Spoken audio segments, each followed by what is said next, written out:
नमस्कार दोस्तों, भक्ति श्लोक चैनल में आपका स्वागत है। पौराणिक कथाएं। गंगा जन्म की कथा 1। ऋषि विश्वामित्र ने इस प्रकार कथा सुनाना आरंभ किया। पर्वतराज हिमालय की अत्यंत रूपवती, लावण्यमयी एवं सर्वगुण संपन्न 2 कन्याएं थीं। सुमेरु पर्वत की पुत्री मैना इन कन्याओं की माता थीं।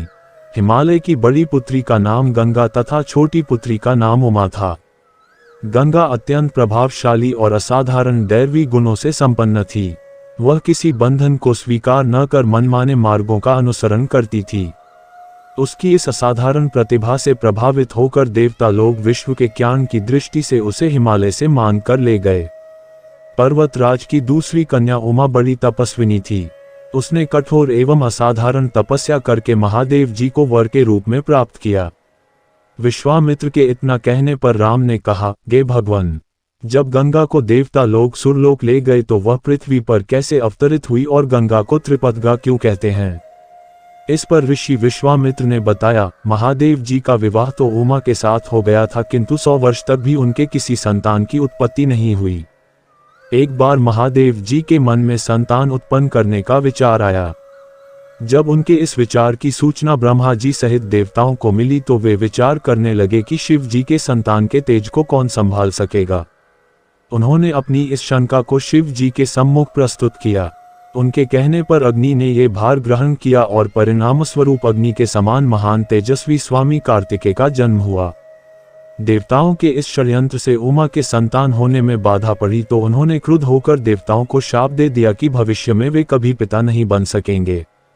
इस बीच सुरलोक में विचरण करती हुई गंगा से उमा की भेंट हुई। गंगा ने उमा से कहा कि मुझे सुरलोक में विचरण करत हुए बहुत दिन हो गए हैं।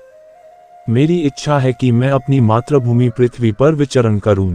उमा ने गंगा आश्वासन दिया कि वे इसके लिए कोई प्रबंध करने का प्रयत्न करेंगी। वत्स राम, तुम्हारी ही अयोध्यापुरी में सगर नाम के एक राजा थे।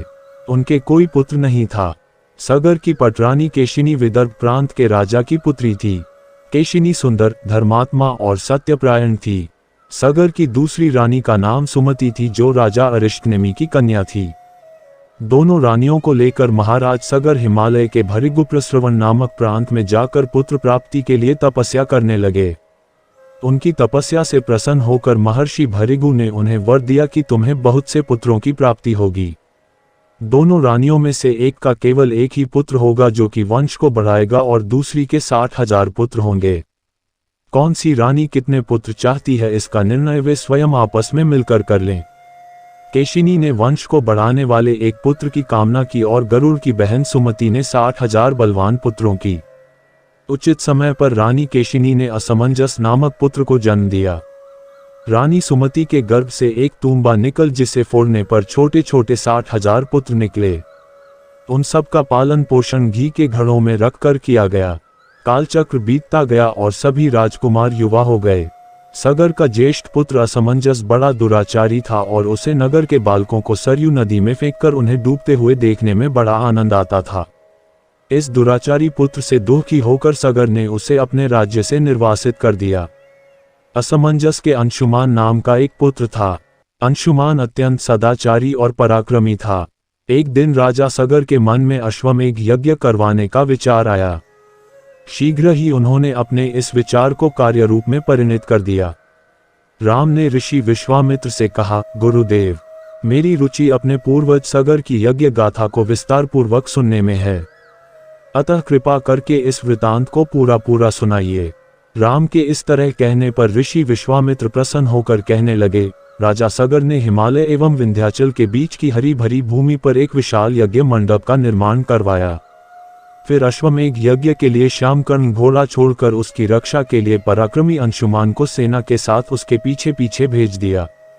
यज्ञ की संभावित सफलता के परिणाम की आशंका से भयभीत होकर इंद्र ने एक राक्षस का रूप धारण करके उस घोड़े को चुरा लिया। घोड़े की चोरी की सूचना पाकर सगर ने अपने 60,000 पुत्रों को आदेश दिया कि घोड़ा चुराने वाले को पकड़कर या मारकर घोड़ा वापस लाओ। पूरी पृथ्वी में खोजने पर भी जब घोड़ा नहीं मिला तो इस आशंका से कि किसी ने घोड़े को तहखाने में न छुपा रखा हो, सगर के पुत्रों ने संपूर्ण पृथ्वी को खोदना आरंभ कर दिया। उनके इस कार्य से असंख्य भूमितल निवासी प्राणी मारे गए। खोदते खोदते वे पाताल तक जा पहुंचे। उनके इस नृशंस कृत्य की देवताओं ने ब्रह्मा जी से शिकायत की तो ब्रह्मा जी ने कहा कि ये राजकुमार क्रोध एवं मद में अंधे होकर ऐसा कर रहे हैं। पृथ्वी की रक्षा कर दायित्व कपिल पर है, इसलिए वे इस विषय में कुछ न कुछ अवश्य करेंगे। पूरी पृथ्वी को खोदने के बाद भी जब घोड़ा और उसको चुराने वाला चोर नहीं मिला तो निराश होकर राजकुमारों ने इसकी सूचना अपने पिता को दी। रुष्ट होकर सगर ने आदेश दिया कि घोड़े को पाताल में जाकर ढूंढो। पाताल में घोड़े को खोजते खोजते वे सनातन वसुदेव कपिल के आश्रम में पहुंच गए। उन्होंने देखा कपिल देव आंखें बंद किए बैठे हैं और उन्हीं के पास यज्ञ का वह घोड़ा बंधा हुआ है। उन्होंने कपिल मुनि को घोड़े का चोर समझकर उनके लिए अनेक दुर्वचन कहे और उन्हें मारने के लिए दौड़े। सगर के इन कुकृत्यों से कपिल मुनि की समाधि भंग हो गई। उन्होंने क्रुद्ध होकर सगर के उन सब पुत्रों को भस्म कर दिया। गंगा जन्म की कथा 1 के पौराणिक कथाएं यहीं पर समाप्त होता है। भारतीय पौराणिक इतिहास के कुछ अनसुने तथ्य एवं रोचक जानकारी जानने के लिए अंत तक बने रहें और नेक्स्ट भाग देखने के लिए सब्सक्राइब करें हमारे चैनल को। धन्यवाद।